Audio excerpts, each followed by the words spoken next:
All right. Let's get to official business. Aunt Clemons, how are you, my friend? All right. How you doing? I'm good. I'm actually so excited because this is actually my first interview of 2021. And when they said I was going to be with you, I was like, with Aunt? Aww. So thank you for being the interview of the year. No, first and foremost, thank you for having me. And this is the biggest honor for me. I'm excited to be here. Oh, awesome. Like 2021, I feel like for you has started off with such a bang. Obviously, Better Days, #1 Shazam song on in the US, also #3 in Canada, which is huge. But how's life been during the pandemic? Like, has it affected your creative process, if at all? It has a little bit, but not as much as I thought it would. There were adjustments that had to be made. I wasn't as free as getting up and going to every studio that I was used to. I had to get back to my roots of just recording myself. And then I found love in just recording myself again and just doing a lot of it here at the house. I started playing my guitar even more and just getting back into all the things that like I started loving before I finally moved out to California. But for me, the pandemic helped a lot. Like through the pandemic and through the blessing of being able to talk to Justin Timberlake, we both came together and tried to figure out what would be the best plan of attack for how we could put our creative minds together. And Better Days was birthed from that, from just a conversation of what can we do to really be a part of the change. To me, that's such an awesome thing that you brought up, because sometimes as an artist, you know, you're creating music because, oh yeah, you want this hit, you want it to be super catchy. But the fact that like the pandemic kind of had you pull back a little bit and think about how can we make impactful music? And that's how you and like Justin connected is awesome. So how did that even come about? Was it like a texting situation? Like I have an idea, or how did that all come to be? It was our first Zoom call. I fanned out like the biggest fangirl you could have ever imagined. Give me an example. What was your fangirl moment like? And go. Right, you have 2 seconds. Give me 2 seconds. Just all right, stay right there. Yeah. Ready? It went something like this. Okay. No! You did not! I absolutely lost my mind and screamed and hollered and was like, I got you! I have all the NSYNC dolls in my house. Like, I am a real fan. I've been a Justin Timberlake fan. So that was our Zoom call. It was like, hey. And after and to prove to him that I wasn't crazy. That's amazing. I had got up with my brother Bongo after our first Zoom. And I told Bongo, like, yo, I really would love to do something with Justin. And he called over our brother Tehran, and we just started on the idea for Better Days. Like, we started up with like a hook concept and like some verse melodies. And I sent it right over to Justin, and he lost it. He was like, man, this is the one. He's like, we got to get this right. And periodically through the next few months, the world would open up a little more. So some studios were open. And when Justin finally came to California, we had a chance to connect in the studio, and we were working on some records. And he's like, man, we gotta finish that Better Days record. Like, we have to get that right for the world. The world needs it. And yeah, absolutely, I was all the way on board. So it's just been like just the biggest dream come true constantly. It's like I got my doll signed from Justin Timberlake. It's like a cloud9 moment for you, I feel like. And then on top of that, you guys performed the song for the Biden-Harris Inauguration, which is insane. So walk me through that. Like, before you hit the stage, what was going through your head? And what did you feel like after you performed? Before walking out, I'm still in like a state of shock. I'm like, yo, is this really happening?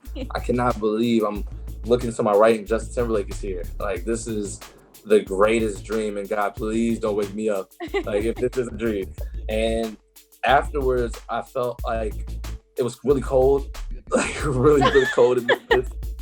But it was such a cool feeling because my mom had a chance to be a part of the choir. So she was there with me. Like, I got a chance to talk to my dad, talk to my sisters afterwards, and let them know, like, well, my one sister, Ashley, who has an amazing makeup line, AC Cosmetics. Ooh. She's the great. She can get you some translucent powder. Oh, okay. You know what? I actually need some, so. So look, I don't know nothing about makeup. I just know she does the translucent powder.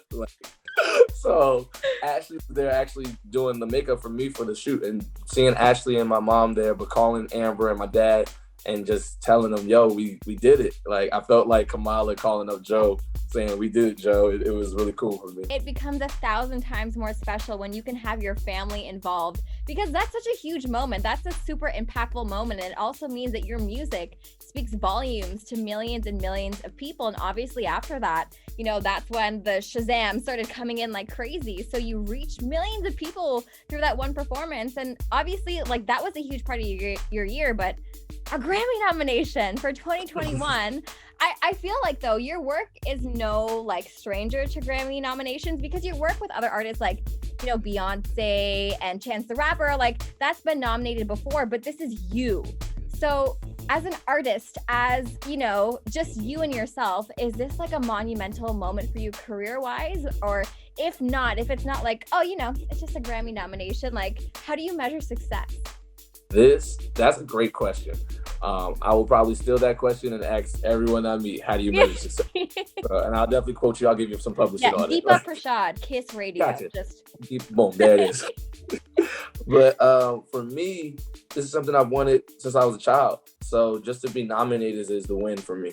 I'm in a category with Luke James, who I got my very first placement with. And it's like, to be in a category with my brother and like Giveon, who is an amazing talent. I had an opportunity to work with Giveon early, like in his first project, and that project is nominated. It's like so surreal to be recognized by the Recording Academy, and to think that my name will also be cemented next to Michael Jackson's name, next to all the people I've been looking up to my entire life. Drake, like it's so many musicians that are phenomenal that have achieved that goal that I just always have wanted. Just to show everyone that, hey, yeah, I belong here. You know, I'm definitely happy to be here, but I should be here. Like, again, it's like a pinch me surreal moment. And until it happens, like, you're always thinking about that day when you reach a level like that. But it's Black History Month here in Canada, and I think it's obviously so important to celebrate strong Black artists such as yourself. So I want to talk a little bit about your story, you know, like your beginnings. What were some of the trials and tribulations that you had to go through? And like, being a Black artist today, what do you want your legacy to be, really? Honestly, a lot of the trials and tribulations were location-based early on. Not really a lack of confidence and the ability, but just where I was kind of stifling what I could do. Mm-hmm. So I found in travel, a lot of the opportunities weren't where I was located at home. So I was like, I gotta go get it, I gotta figure it out. But for my legacy, I would love to be an artist that gets to the whatever the biggest stage is, or the grandest place, if you will, and just be remembered as the guy that gave it to God, the guy that absolutely got here from hard work and due diligence, but was a believer and someone that God used for his purpose. Mm-hmm. Like, that's really what all I want out of my artistry. I'm just coming at this from a perspective of what I've heard from you is the ability to connect with people on a completely different level. That's not just like, oh, this is a dope song. It's like music with a connection. My last question for you is, what is next? I feel like you must have something in the works. I've been working diligently on this next project that I'm super excited to announce. Better Days is actually the first song for the next project. Yeah. But it's coming soon, and we have a whole bunch of content and just amazing things getting ready to drop very, very soon. So what's next is whatever God allows, one, but two, you know, a world of amazing things. I am so excited. 2021 just started. I feel like it's going to be a monumental year for you. Thank you so much for your time today. Thank you again for being my first interview of the year. I really appreciate it. And hopefully we can chat soon. We will. We absolutely will.